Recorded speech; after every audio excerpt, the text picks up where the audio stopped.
오늘은 디모데전서 5장 1절부터 6절까지 말씀입니다. 제목은 성도를 대하는 태도 첫 번째 시간입니다. 늙은이를 꾸짖지 말고 권하되 아버지에게 하듯하며 젊은이들에게는 형제에게 하듯하고 늙은 여자에게는 어머니에게 하듯하며 젊은 여자에게는 온전히 깨끗함으로 자매에게 하듯하라. 참 과부인 과부를 존대하라.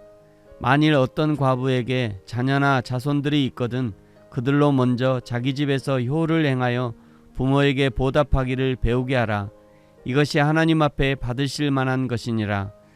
참 과부로서 외로운 자는 하나님께 소망을 두어 주야로 항상 간구와 기도를 하거니와 향락을 좋아하는 자는 살았으나 죽었느니라. 아멘. 오늘 5장은 교회에서 성도들을 어떻게 대할 것인가에 대한 권면입니다. 1절에 늙은이들을 꾸짖지 말고 권하되 아버지에게 하듯하라. 꾸짖다는 것의 원뜻은 주먹으로 때리다는 의미입니다. 여기서는 한 교회의 목회자로서 때에 따라서는 자신보다 훨씬 나이 많은 연장자라 할지라도 그들의 잘못을 지적하고 고쳐줘야 할 때가 있고 그럴 경우에는 온유한 태도로 권할 것을 충고하는 것입니다. 권한다는 것은 나에게 오라고 요구하다, 충고하다, 위로하다 라는 뜻으로 자신에게 오게 하여 충고하며 위로하는 따뜻한 권면을 의미합니다. 그러면서 아버지에게 하듯하라고 하시죠. 인간적인 예의 범절은 종교나 시대, 공간을 막론하고 지켜야 할 영원한 규범이고 특별히 노인을 존대하는 것은 부모에 대한 효와 마찬가지로 기독교의 기본적인 윤리입니다. 레위기 19장 32절 너는 센 머리 앞에서 일어서고 노인의 얼굴을 공경하며 내 하나님을 경외하라. 나는 여호와이니라. 센 머리 앞에서 일어서는 것, 그것이 하나님을 경외한다는 외적 표시라는 것이죠.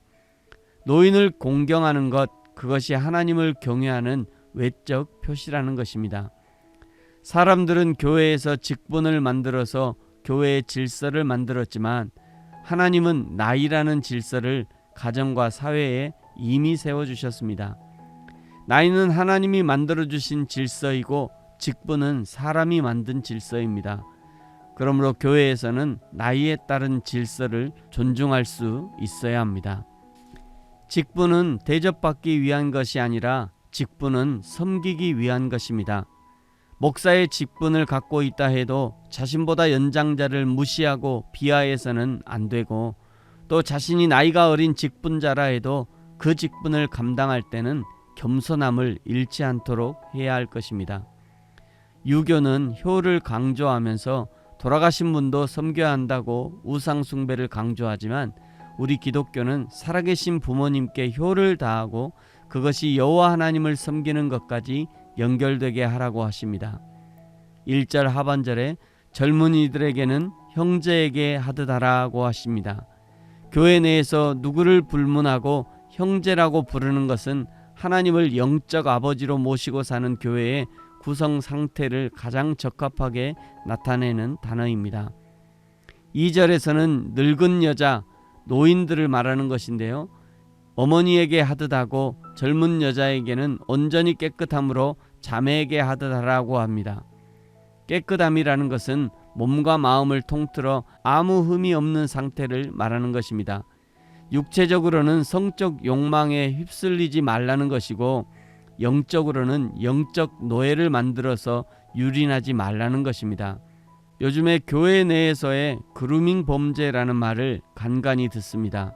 목사와 직분자라는 권위를 악용해서 어려서부터 오랜 시간 길들이듯 범죄를 저지르는 것입니다. 이런 것들은 목사와 직분자뿐 아니라 성도들도 모두 주의해야 하는 것들입니다. 3절은 참 과부를 존대하라 말씀하지요. 참 과부란 남편이 없을 뿐만 아니라 아무도 돌보아줄 사람이 없는 과부를 말합니다. 당시에는 남편과 사별한 여인들과 더불어 일부 다처제의 성행으로 인해 남편에게 버려져 혼자 된 여인들도 많았는데 당시 교회는 이들을 돕는 데 적극 참여했다고 합니다. 예수님도 이런 참 과부에 대한 사랑을 많이 표현하셨고 초대교회 집사들을 세운 것도 이 참 과부를 돕는 일이 중요한 일 중에 하나였습니다.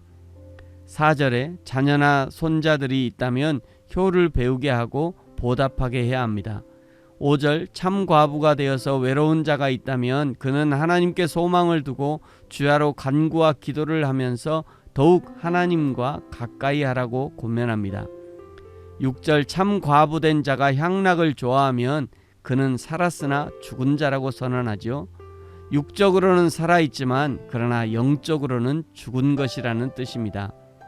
여기 향락으로 번역된 단어는 방탕하게 살다라는 뜻인데요.